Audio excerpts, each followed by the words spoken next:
My daughter-in-law slapped me and said, "You already got your inheritance. Now pay for my plastic surgery and wedding." I stood in shock. She thought I was just an heiress. Everyone at dinner laughed, until I made one phone call that silenced the entire room.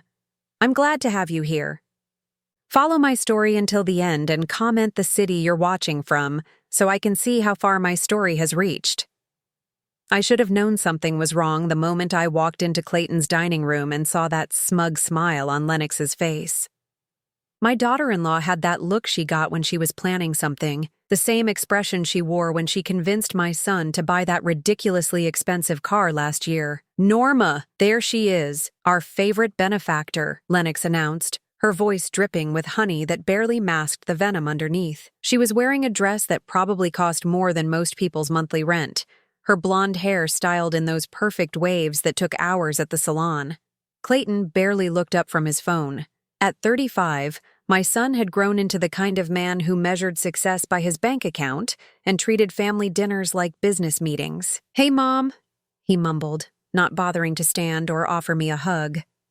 I set down the homemade apple pie I'd brought, my hands already trembling though I didn't know why yet. "I thought we were celebrating your promotion, sweetheart." "Oh, we are celebrating," Lennox said, her eyes gleaming. "We're celebrating how generous you're going to be with that inheritance money." The other guests around the table, Clayton's business partners and their wives, all turned to look at me with those polite, expectant smiles that made my stomach churn. I felt like I was on display, a prize cow being evaluated at auction. "I don't understand," I said quietly, lowering myself into the chair they'd left for me at the far end of the table. The seating arrangement itself should have been my first warning. Lennox laughed, that sharp sound that always made me flinch. "Don't play dumb, Norma. We all know you inherited a fortune when Harold died. It's time you started acting like it." My late husband's name hung in the air like a slap. Harold had been gone for 3 years now, and not a day passed that I didn't miss him, despite everything. But hearing Lennox speak about him so casually, so callously, made my chest tighten. "I've been thinking," she continued, standing up and beginning to pace around the table like a lawyer addressing a jury. "I need that tummy tuck and breast lift we discussed. The consultation alone was $15,000, and Dr. Morrison says the full procedure will be around $45,000. Plus, Clayton and I have been looking at venues for our vow renewal ceremony." I blinked. "Vow renewal?" "A proper wedding this time," Clayton finally spoke up, his voice carrying that entitled tone I'd grown to hate. "Not that courthouse thing we did 5 years ago. Something worthy of our status." "Status," I repeated, tasting the word like it was poison. "The Ritz-Carlton has an opening in 6 months," Lennox said, her voice rising with excitement. 150 guests, full reception, the works. We're looking at about $200,000 for the whole event." The numbers hit me like physical blows. 45,000 for surgery, 200,000 for a party, nearly $250,000 that they expected me to hand over without question. That's a lot of money," I whispered. "Money you have," Lennox snapped, her mask finally slipping. "Money that's just sitting there while I'm walking around with this postpartum body and we're stuck in that tiny apartment." "The apartment is lovely," I said weakly. "It's beneath us," Clayton said, finally putting down his phone. "We need something that reflects our position. A penthouse maybe, something in Manhattan." I looked around the table at all these faces staring at me expectantly. These people who saw me as nothing more than a checkbook with legs. The weight of their collective greed pressed down on me like a physical force. I need to think about this," I said. That's when Lennox's face changed completely. The fake sweetness vanished, replaced by something ugly and raw. "Think about what? You're sitting on millions while your own son lives like a peasant." "I'm not living like a peasant," Clayton protested, but his voice lacked conviction. "You could be living so much better if your mother wasn't being selfish with money that isn't even really hers," Lennox shot back. The conversation around the table had stopped completely. Everyone was watching now, sensing the drama unfolding like vultures circling carrion. "Lennox, please," I started to say, but she cut me off. "No, I'm tired of tiptoeing around this. You got lucky when Harold died and left you everything. You didn't earn it, you didn't deserve it, but you got it anyway. The least you can do is share it with the people who actually matter. Of course you matter, I said, my voice breaking. You're my family. Then act like it, she hissed, moving closer to me. Stop hoarding that money like some miserly old woman and start taking care of your responsibilities. I felt tears stinging my eyes. This wasn't how family was supposed to treat each other. This wasn't love or respect or even basic human decency. This was something else entirely. I said I'd think about it, I repeated. That's when she struck me. The slap came so fast I didn't see it coming. One moment I was sitting there trying to process her words, and the next my cheek was burning and my head was ringing from the impact. The table erupted in shocked gasps, but underneath it all, I heard something that made my blood freeze. Laughter. Not horrified gasps or demands that Lennox apologize. Laughter. Quiet, uncomfortable chuckling from Clayton's business partners. Amused whispers from their wives.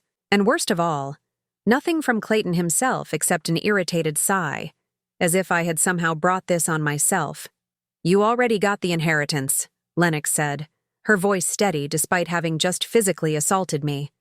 Now pay for my surgery and our wedding. It's the least you can do. I sat there, my hand pressed to my burning cheek, looking around at these people who were supposed to be my family, my son's friends, decent human beings. Instead, I saw strangers. I saw people who viewed me as nothing more than an obstacle between them and money they thought they deserved. The silence stretched on, broken only by the sound of silverware clinking against plates as people resumed eating, as if nothing had happened, as if slapping a 67-year-old woman was just part of the evening's entertainment. My purse was on the floor beside my chair. With shaking hands, I reached for it and pulled out my phone. My fingers felt clumsy as I scrolled through my contacts, but I found the number I needed. I need to make a call, I said quietly. Make it quick, Clayton said without looking up. Dinner's getting cold. I dialed the number, my heart pounding so hard I could hear it in my ears. The phone rang once, twice, then a familiar voice answered, Margaret Thornton speaking. Margaret, I said, my voice surprisingly steady. It's Norma. I need you to come to Clayton's apartment. Bring the papers. There was a pause on the other end of the line. All of them? All of them. I'll be there in 20 minutes. I hung up and set my phone on the table. The entire room had gone quiet again, but this time the silence felt different, charged, dangerous. Who was that? Lennox demanded, but her voice had lost some of its earlier confidence. I looked up at her, really looked at her for the first time all evening. She was beautiful in that artificial way that money could buy, but there was something rotten underneath all that polish. Something that had infected my son and turned him into someone I barely recognized. That, I said, was my attorney. 20 minutes had never felt so long. I sat at that dining table, my cheeks still stinging from Lennox's slap, while the conversation around me resumed in uncomfortable fits and starts. Clayton's business partners kept glancing at me like I was a ticking bomb, while their wives whispered behind their hands. Lennox had retreated to the kitchen, claiming she needed to check on dessert, but I could hear her on the phone, her voice sharp and urgent. Clayton just sat there, playing with his food like a petulant child who'd been told he couldn't have ice cream before dinner. The waiting gave me time to think, which was both a blessing and a curse. My mind drifted back to the early days, when Harold was still alive and Clayton was still my sweet little boy who brought me dandelions from the yard and told me I was the prettiest mommy in the world. Harold. Even thinking his name brought a complex mixture of love and pain that I'd never quite learned to navigate. He'd been a good provider. I'll give him that. Worked 60 hours a week at the insurance company, never missed a mortgage payment, always made sure we had food on the table and decent clothes on our backs. But Harold had also been the kind of man who believed that providing financially was the extent of his responsibilities as a husband and father. He came home tired, ate dinner in front of the television, and expected the house to run itself around his schedule. If Clayton needed help with homework, that was my job. If he had a school play or a soccer game, I was the one who showed up while Harold worked late or had mysterious business dinners that seemed to multiply as the years went on. I'd accepted it because that's what women of my generation did, We accepted and adapted and made the best of things. We didn't complain when our husbands treated us like housekeepers who occasionally shared their beds. We didn't demand more because we'd been taught that wanting more was selfish. But the loneliness had eaten at me day by day, year by year. The feeling that I was invisible in my own home, valued only for what I could provide rather than who I was as a person. When Harold died 3 years ago, I'd grieved for him. Of course I had. But mixed in with the grief was something else, something I was ashamed to admit even to myself.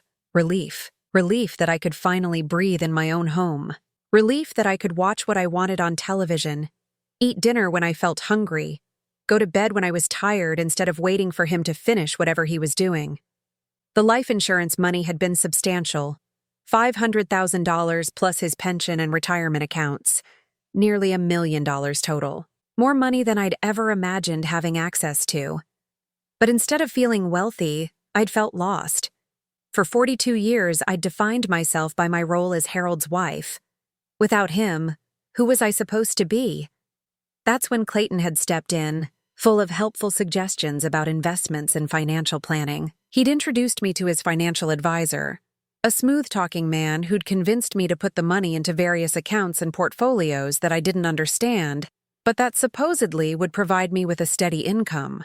What I hadn't realized at the time was that Clayton had also convinced me to make him the primary beneficiary on everything. Just for estate planning purposes, Mom, he'd said. You know how complicated these things can get. I'd signed the papers because I trusted him, because he was my son, and sons were supposed to take care of their mothers, weren't they? But something had changed in Clayton after that. He'd started treating me differently, not as his mother, but as a resource to be managed. He'd moved in with Lennox shortly after Harold's funeral, and suddenly every conversation we had seemed to revolve around money. At first, it had been small things. Could I help with their security deposit? Could I cover their utility bills until Clayton's next paycheck? Could I lend them money for a vacation because they'd been under so much stress? I'd said yes to all of it because I wanted to help. Because I wanted to feel needed and useful. Because the alternative was admitting that my own son saw me as nothing more than a bank account with feelings. The worst part was how they made me feel guilty for even having the money. As if I'd somehow cheated by outliving my husband. As if Harold's death had been some kind of lottery win rather than the end of the only life I'd ever known. Lennox had been the worst influence on Clayton, though I tried not to blame her entirely. My son was a grown man who made his own choices, but she'd amplified something ugly in him. Some sense of entitlement that I'd somehow failed to stamp out when he was young. She had a way of making everything seem reasonable when she said it. Of course they needed a bigger apartment. Clayton was a successful businessman after all. Of course she needed those expensive treatments at the spa. She was representing the family now.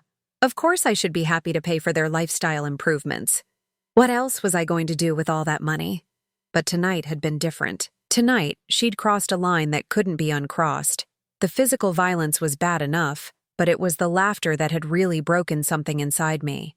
The casual cruelty of it, the way everyone at that table had watched me get humiliated and found it amusing. I pressed my fingers to my cheek, feeling the heat that still radiated from where she'd struck me. I was 67 years old. I'd buried my husband, raised a child, spent 4 decades being the kind of woman who put everyone else's needs before her own. And this was what I had to show for it. A son who barely acknowledged my existence unless he needed something, and a daughter-in-law who felt comfortable enough to hit me in front of a room full of people. The sound of the doorbell made everyone freeze. Lennox emerged from the kitchen, her face pale beneath her carefully applied makeup. "Expecting someone?" she asked Clayton, but her eyes were on me. "That would be my attorney," I said calmly. Clayton's fork clattered against his plate. "Your attorney? Mom? What the hell?" I stood up slowly, my joints protesting after sitting in that uncomfortable chair for so long. "Her name is Margaret Thornton. She's been my lawyer for the past 2 years." 2 years? Clayton's voice cracked like he was 13 again. "Why do you need a lawyer?" I walked toward the door, past their shocked faces, past the uncomfortable guests who were probably wishing they'd stayed home tonight. My hand was steady as I reached for the doorknob. Because, I said, looking back at my son and his wife, there are some things about your inheritance that we need to discuss.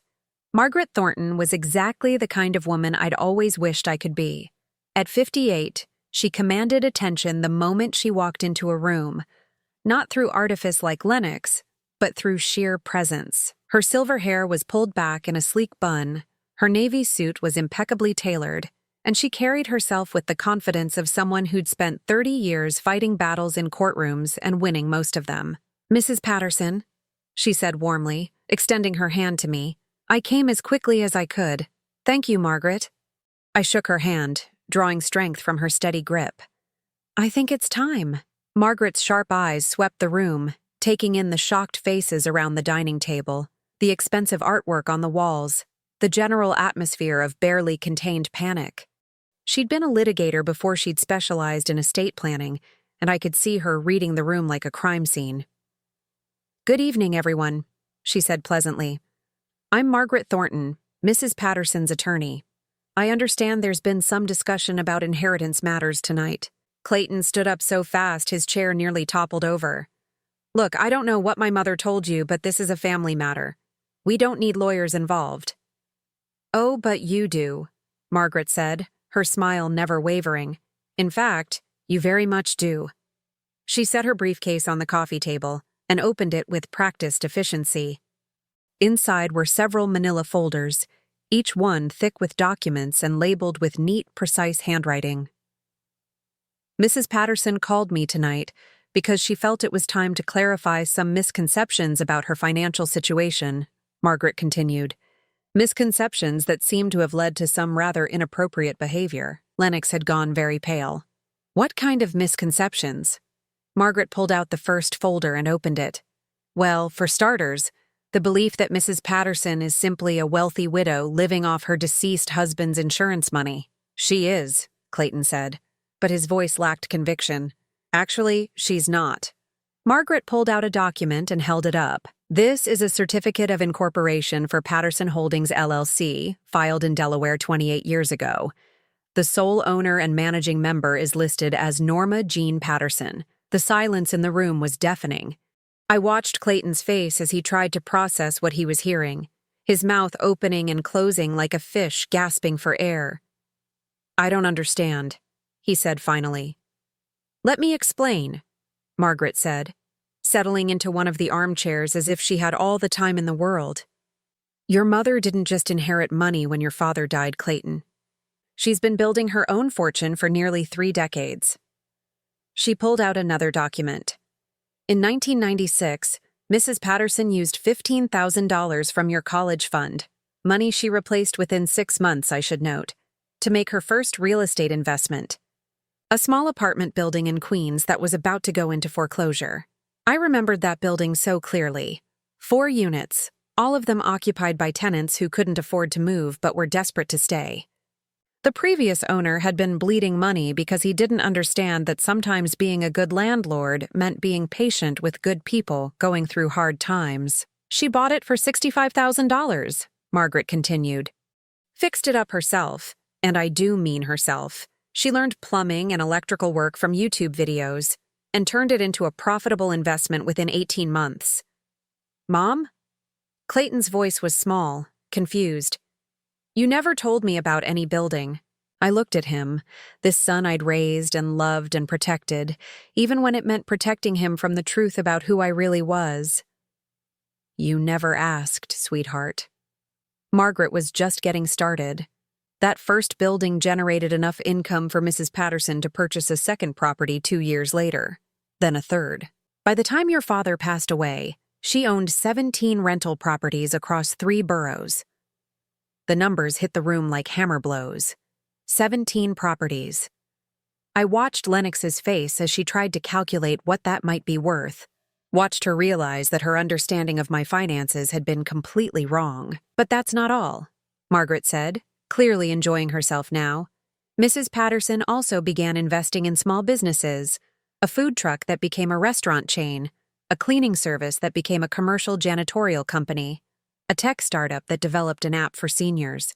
She pulled out a thick portfolio and set it on the coffee table. Would you like to see the current valuation of Patterson Holdings, Clayton? He nodded mutely, like a man in shock.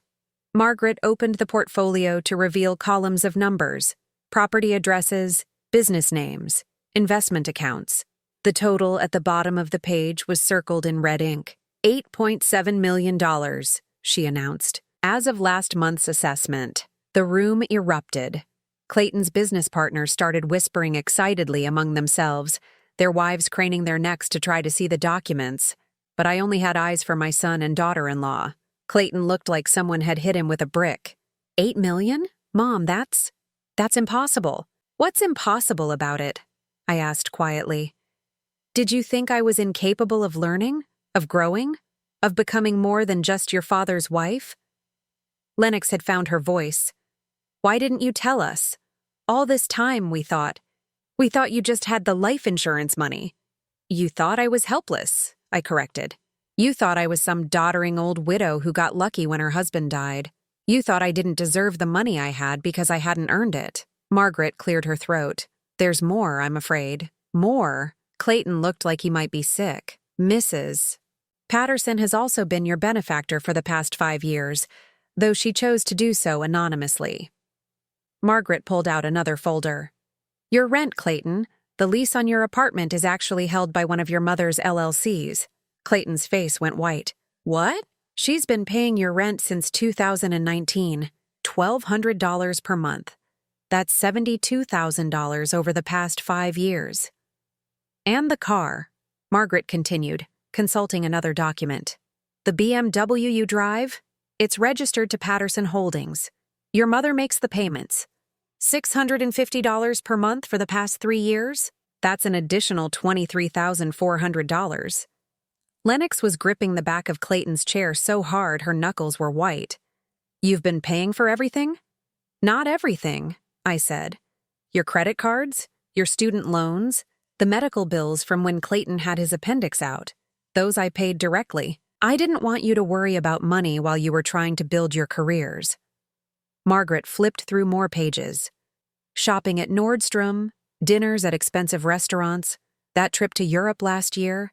Your mother has been covering your lifestyle for years, and you never once thanked her because you never knew. The weight of it all was settling over the room like a fog. I watched my son and daughter-in-law grapple with the realization that everything they thought they knew about our family dynamics had been a lie. Why? Clayton whispered. Why didn't you tell me? I stood up and walked over to him, placing my hand on his shoulder the way I used to when he was small and scared. Because I wanted you to feel independent. I wanted you to believe in yourself, to think you were making it on your own. Tears were starting to roll down his cheeks. I thought I was successful. You are successful, I said gently, but not in the way you thought, and certainly not successful enough to treat me the way you have been. Margaret closed the portfolio with a decisive snap. Which brings us to why we're here tonight. She pulled out one final document, this one single page with official letterhead and multiple signatures. Mrs. Patterson called me tonight because she's decided to make some changes to her financial arrangements. Effective immediately, all support payments will cease. The apartment lease will not be renewed when it expires next month. The car payments will stop as of tomorrow. The silence that followed was so complete I could hear the traffic on the street below. The hum of the refrigerator in the kitchen, the sound of my own heart beating. You can't do that, Lennox said, her voice sharp with panic. We have expenses, obligations. You have jobs, I said calmly. You're both educated adults. You can figure it out. Clayton was still staring at the portfolio, as if the numbers might change if he looked at them hard enough. Mom, please. I know we messed up tonight, but... You didn't mess up tonight, Clayton, I interrupted. Tonight was just the culmination of 5 years of taking me for granted. 5 years of treating me like an obligation rather than a person. 5 years of letting your wife speak to me with disrespect while you said nothing. I looked around the room at all these people who'd watched me get slapped and laughed about it. Tonight, I remembered who I am. And who I am is not someone who accepts being treated as less than human by her own family. Margaret was packing up her briefcase, her job complete. Mrs. Patterson, if there's nothing else you need from me tonight? I shook my head. Thank you, Margaret, for everything. As she left, I turned back to face my son and daughter-in-law. They looked smaller somehow, diminished by the revelations of the past hour. The question now, I said quietly, is what happens next. The dinner guests began leaving shortly after Margaret departed, mumbling awkward goodbyes and avoiding eye contact. I didn't blame them. They'd come expecting a pleasant evening and instead witnessed the complete implosion of what they'd thought was a normal family dynamic. Clayton and Lennox sat in stunned silence as the last couple gathered their coats and hurried out. The apartment felt different now, smaller somehow, as if the truth had taken up all the available space. "Mom," Clayton said finally, his voice hoarse. Can we talk about this?" I was still standing by the window, looking out at the city lights that stretched to the horizon. From up here, New York looked like a circuit board, all those glowing connections spreading in every direction. It reminded me of my business network, the web of investments and properties and partnerships I'd built over the decades. "What would you like to know?" I asked without turning around. "Everything," Lennox said, and for the first time since I'd known her, she sounded genuinely humble. I don't understand how we got it so wrong. I finally turned to face them. They looked like children who'd just been told there was no Santa Claus, struggling to reconcile this new reality with everything they'd believed. "You got it wrong," I said, settling back into my chair, "because you never bothered to look beyond the surface. You saw an old woman living in a modest apartment in Queens, and you assumed that was all there was to see. But you never said anything," Clayton protested. "You let us think?" "I let you think what you wanted to think," I interrupted. "What was easier for you to believe? That I was helpless and dependent, rather than capable and independent?" Lennox was shaking her head slowly as if trying to clear it. "The apartment in Queens, that's not where you really live, is it?" I smiled for the first time all evening. "Oh, it's where I live, but it's not the only property I own in that building. I own the entire building, actually. Have for 15 years. Clayton blinked. "The whole building?" 24 units. I live in the smallest one because I don't need much space and because it keeps people from asking questions. I pulled out my phone and scrolled through my photos until I found the one I was looking for. But when I want more room, I have options. I showed them the photo of the penthouse I'd created by combining 3 units on the top floor. Floor-to-ceiling windows overlooked the Manhattan skyline. Hardwood floors gleamed under crystal chandeliers, and the kitchen was something out of a magazine. "I use it for entertaining business associates," I explained. "People who need to believe they're dealing with someone substantial." Lennox stared at the photo like it was an alien artifact. "Business associates? Did you think I managed $8 million in assets from my kitchen table?" I asked. "I have a team, Lennox. Accountants, property managers, investment advisors, lawyers. People who've worked with me for years and who respect what I've built." I swiped to the next photo, showing them the conference room I'd set up in another unit. A long mahogany table, leather chairs, wall-mounted monitors for video calls with investors across the country. "This is where I work," I said. "Where I've been working for the past 28 years, while you both assumed I spent my days watching soap operas and feeling sorry for myself." Clayton was studying the photos with the intensity of someone trying to solve a puzzle. "The food truck you mentioned, was that Mario's?" I nodded. "You remember Mario's? You used to take me there when I was little. Best tacos in the city." His voice was distant, lost in memory. "You knew the owner." "I was the owner, Clayton. I bought Mario out when he wanted to retire, then helped him expand. We have 8 locations now, and Mario's grandson runs the day-to-day operations." The truth was flowing out of me now like water through a broken dam. For so many years, I'd kept these secrets locked away, living a double life because it seemed easier than dealing with everyone's expectations and assumptions. "The cleaning service is called Spotless Solutions," I continued. They handle commercial contracts for half the office buildings in Manhattan. The tech startup is called Silver Connect. They developed an app that helps seniors navigate online banking and social media. I pulled up the app on my phone and showed them the interface I'd helped design, thinking about all the older people like myself who'd been intimidated by technology. I didn't just invest money in these businesses, I said. I worked with them, learned from them. I spent weekends learning how to read financial statements, how to evaluate market opportunities, how to negotiate contracts. Lennox was staring at me like she'd never seen me before. All those times you said you were busy when we wanted to go out for dinner or shopping. I was busy, I was working. I scrolled through more photos on my phone. Here's the warehouse in Brooklyn where Spotless Solutions stores their equipment. Here's the commercial kitchen where Mario's prepares food for all 8 locations. Here's the office building in Midtown where 3 of my tenant businesses are headquartered. Each image seemed to hit them like a physical blow. The scope of what I'd built, the life I'd been living in parallel to the one they thought they knew. The apartment we live in, Clayton said slowly. You own the whole building? 36 units, I confirmed. Bought it in 2018 when the previous owner was facing bankruptcy. It was a mess. Half the units were vacant. The ones that were occupied were behind on rent. The building itself needed major repairs. I showed them before and after photos of the renovation. Crumbling brick facades transformed into elegant stonework. Outdated lobbies converted into welcoming spaces with marble floors and modern lighting. It took 2 years and $3 million to bring it up to my standards, I said. But now it generates $48,000 in monthly rental income. Lennox was doing math in her head. I could see it. That's almost $600,000 a year. From one building, I said. I own 7 apartment buildings, 12 commercial properties, and have stakes in 15 different businesses. The silence stretched on as they absorbed the magnitude of what I was telling them. Finally, Clayton spoke. Why didn't you tell me? All these years, I thought. I thought you needed me to take care of you.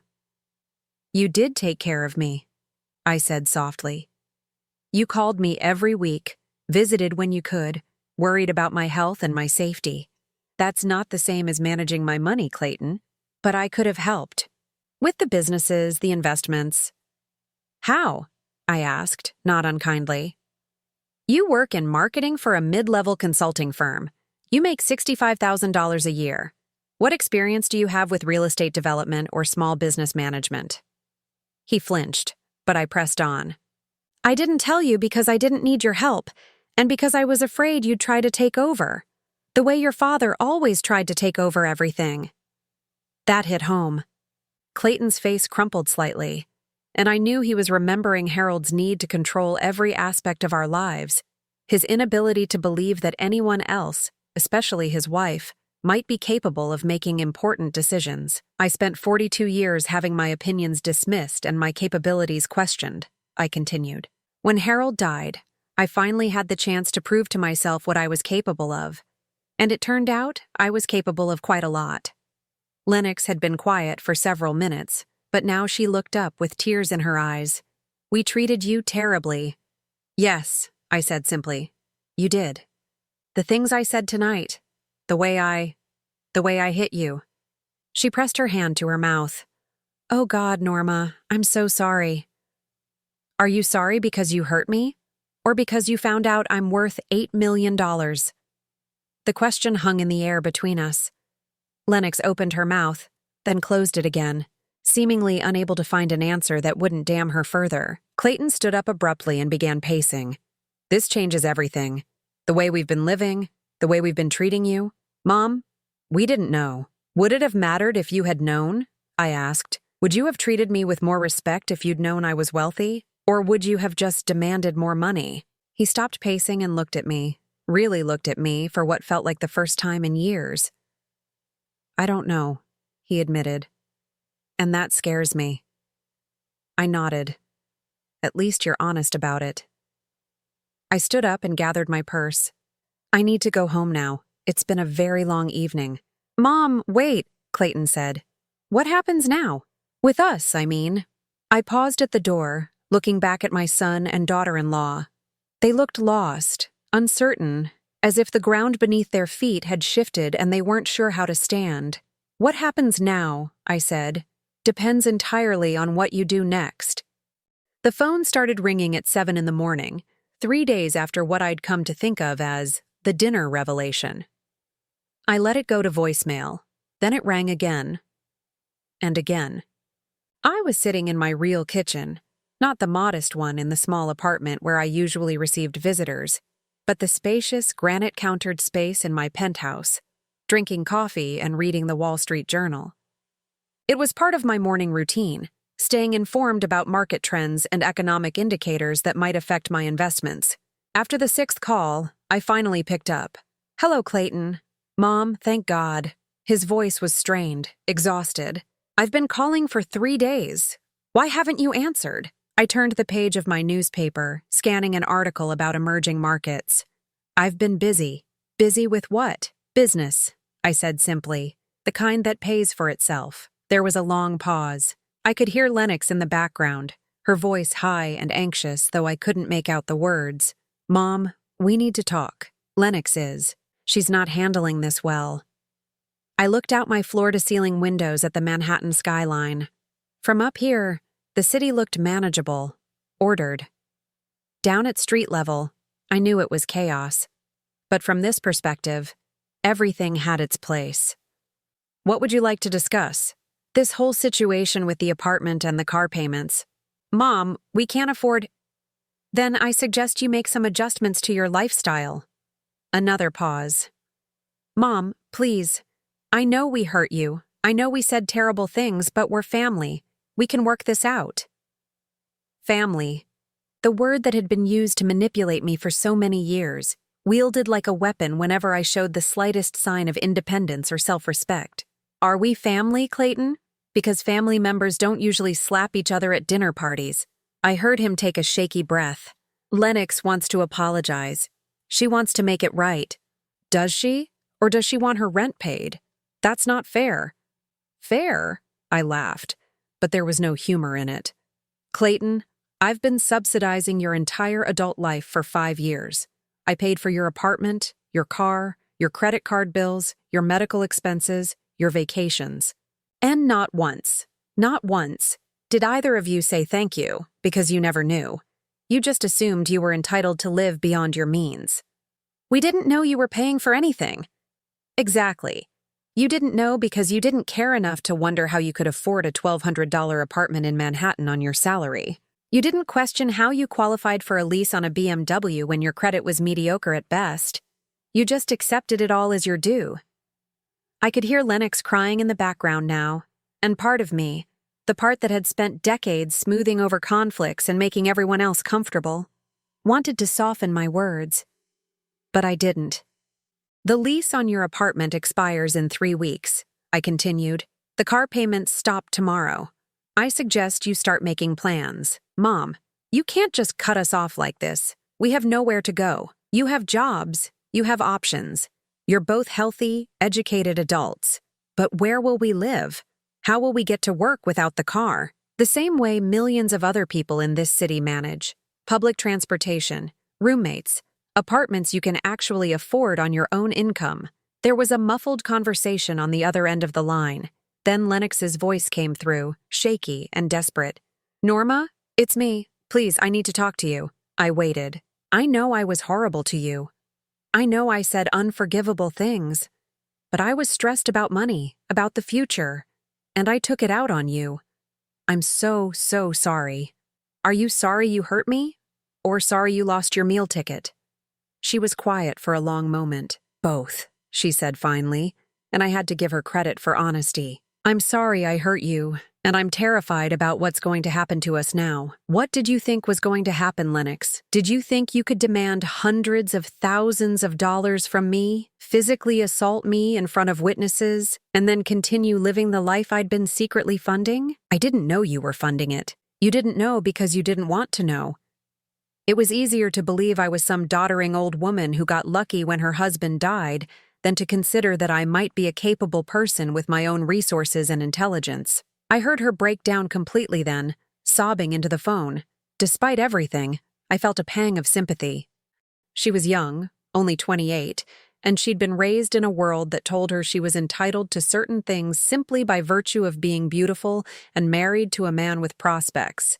But sympathy wasn't the same as forgiveness, and it certainly wasn't the same as enabling.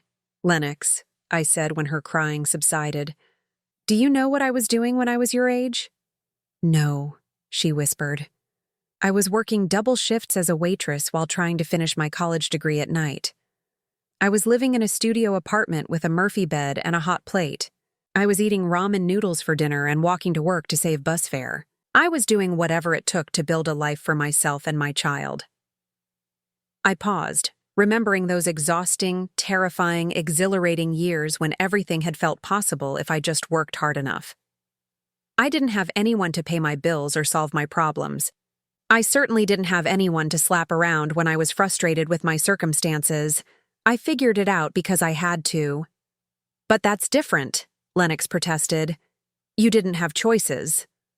"I had the same choices you have now. I could work hard and build something, or I could look for someone else to take care of me. I chose to work." Clayton came back on the line. "Mom, please, just give us a chance to prove we can do better." "You've had 5 years to do better, Clayton. 5 years to notice that your lifestyle didn't match your income. 5 years to treat me with basic respect and gratitude. You didn't need to know about my business empire to say thank you when I helped with your expenses, or to include me in important decisions, or to stand up to your wife when she spoke to me badly." The truth was settling between us like dust after an explosion. All those years of small slights and casual dismissals, all those times when they'd made me feel like an inconvenience or an obligation rather than a person worthy of love and respect.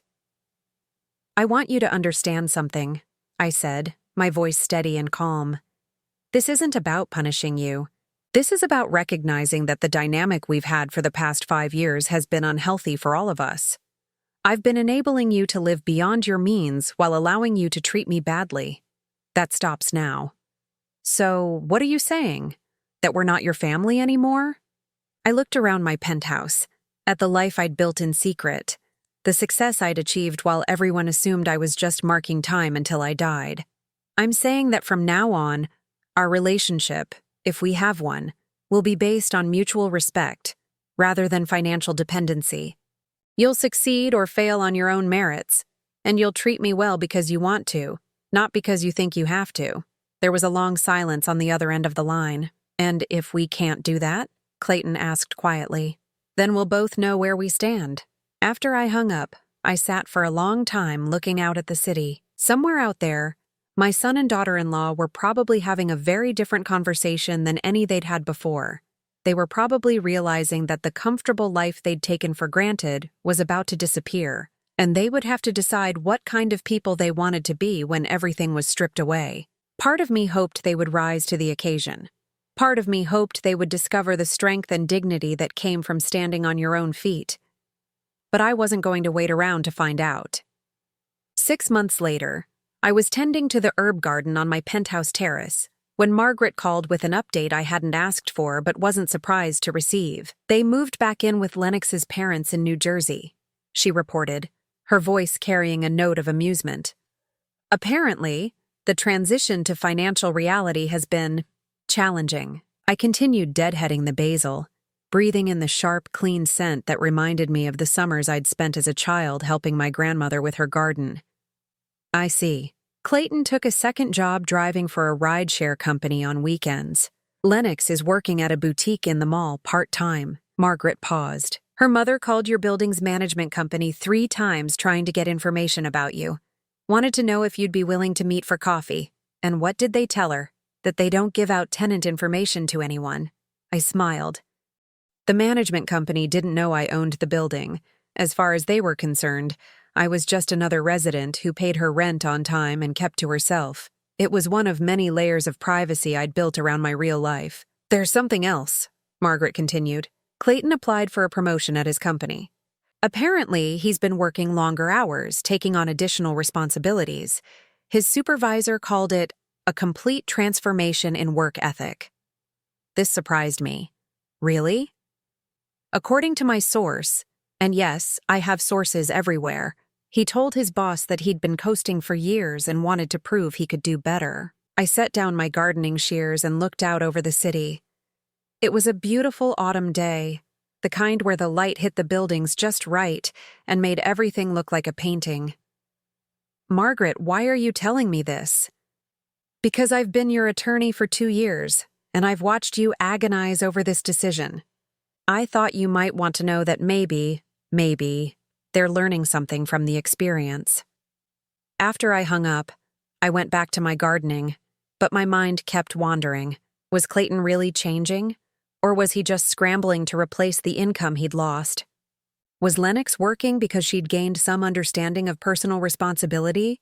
Or because she had no other choice? It didn't matter, I realized. Their motivations were their own business now.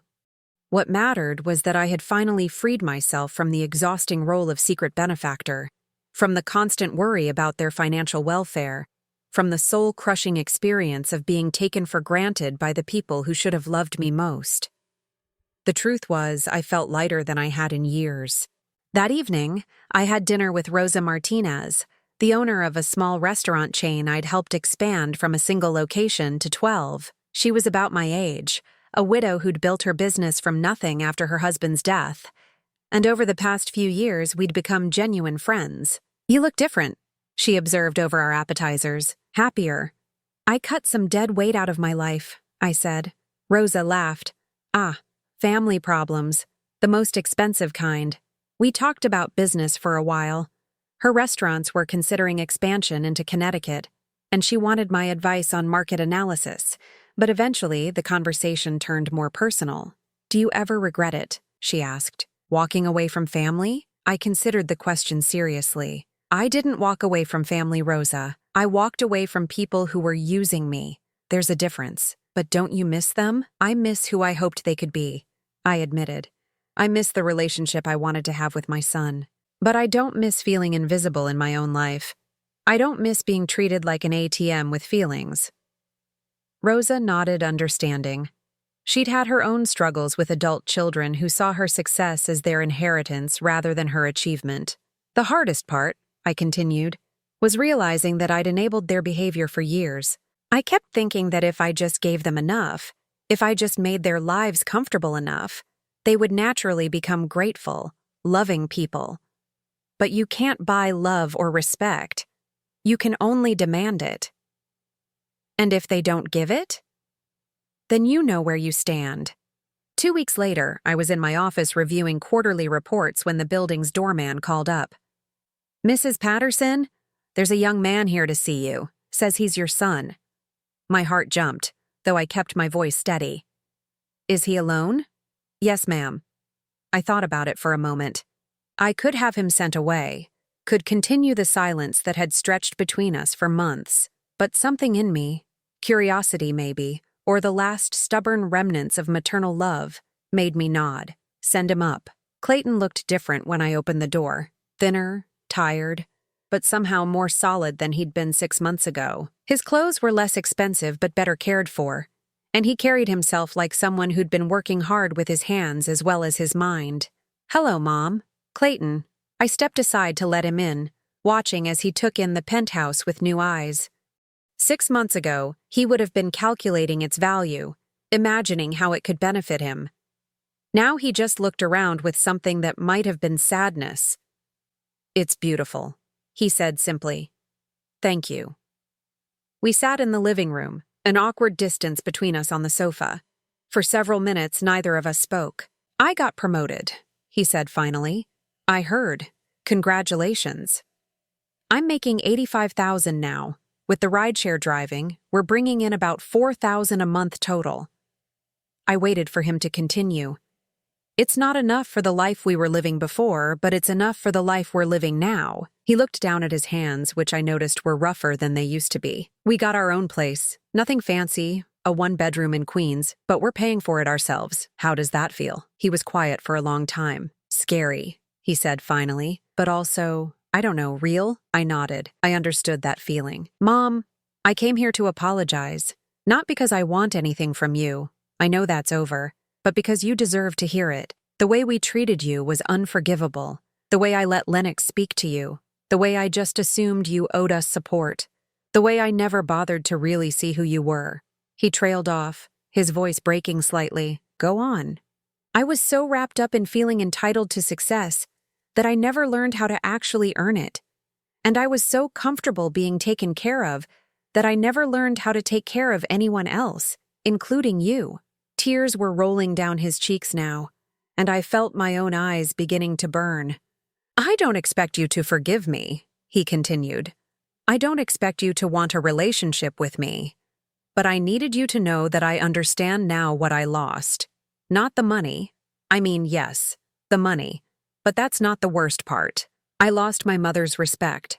I lost the right to be proud of myself. I lost the chance to be someone you could be proud of. I reached over and took his hand, feeling the new calluses from his weekend driving job. Clayton, I said gently, you're 35 years old. It's not too late to become someone I can be proud of. It's not too late to become someone you can be proud of. He looked up at me with hope and fear warring in his eyes. But it has to be real, I continued. It has to come from you, not from wanting to get back into my good graces or my will. You have to build a life you're proud of, because that's the kind of person you want to be, not because you think it's what I want to hear. He nodded slowly. I understand. We talked for another hour. He told me about his new responsibilities at work, about learning to budget and plan for the future, about the strange satisfaction he'd discovered in earning his own way. I told him about my businesses, about the decades of secret success, about the loneliness of having no one to share my achievements with. When he got up to leave, we hugged for the first time in years. It felt tentative, fragile, like something that might heal if given enough time and care. Mom, he said as he reached the door. Would it be okay if I called you sometime? Not for money or help, just to talk? I smiled. I'd like that. After he left, I stood at my windows watching the sun set over the city I'd conquered one investment at a time. The phone rang. Probably Rosa, wanting to finalize our plans for dinner tomorrow, but I let it go to voicemail. For the first time in my adult life, I was exactly where I wanted to be, surrounded by success I'd earned and respect I'd demanded. I'd lost a son and daughter-in-law who saw me as an obligation, but I'd gained something more valuable, the knowledge that I was strong enough to stand alone, successful enough to thrive independently, and valuable enough to demand better treatment from the people in my life. Whether Clayton would be part of my future remained to be seen. But either way, I would be fine. For the first time in 67 years, I was truly, completely free. The city sparkled below me like a promise kept, and I was ready for whatever came next. Now I'm curious about you who listened to my story. What would you do if you were in my place? Have you ever been through something similar? Comment below. And meanwhile, I'm leaving on the final screen 2 other stories that are channel favorites, and they will definitely surprise you. Thank you for watching until here.